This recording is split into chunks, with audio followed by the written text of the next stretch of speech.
It's the end of the Friday show. We'll answer some questions. We answer 3 questions at the end of every Friday show. First question is from Raylan. Raylan says, what are your thoughts on the season 2 finale of Better Call Saul? Okay, I know not everybody in our audience is watching Better Call Saul. I know some people in the audience are watching it but haven't seen the end of season 2. Lewis hasn't seen it. So how should I address this, Lewis? Should I just make a general comment without spoilers?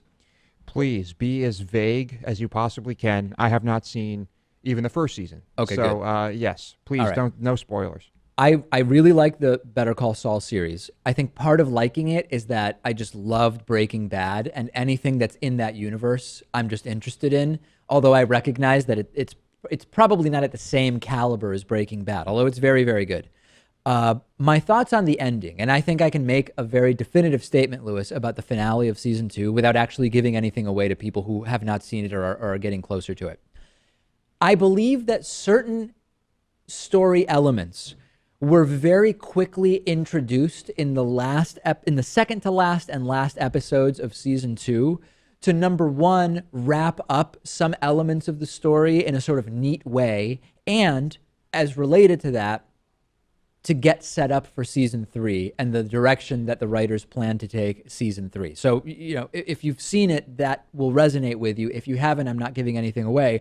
And you've talked about this happening, Lewis, for example, in the most recent Star Wars. You said you didn't have a problem with the storyline, but you thought that the pacing and the way, the sequence, and how a bunch of stuff was sort of crammed in particular spots was done sort of in a forced way, which didn't really feel that natural. That's my sort of sense of the season 2 finale of Better Call Saul.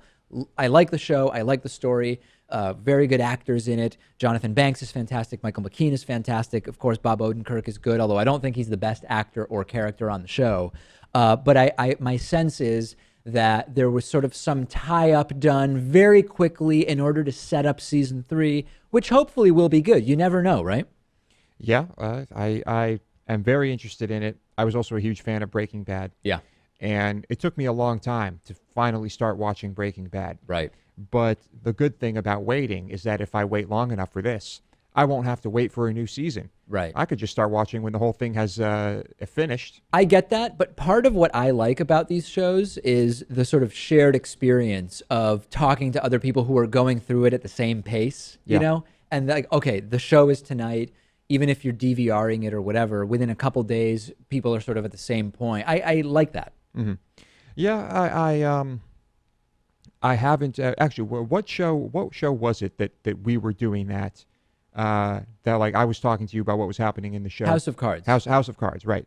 That's probably the only show that I watched that I actually communicated with someone about what was happening. Right. And I don't know. I find myself not really participating in conversation about the shows I watch. When I was watching Breaking Bad, I started very, very late in the game when they were almost done with the sort of first half of the last season. Remember how it was split into 2 halves?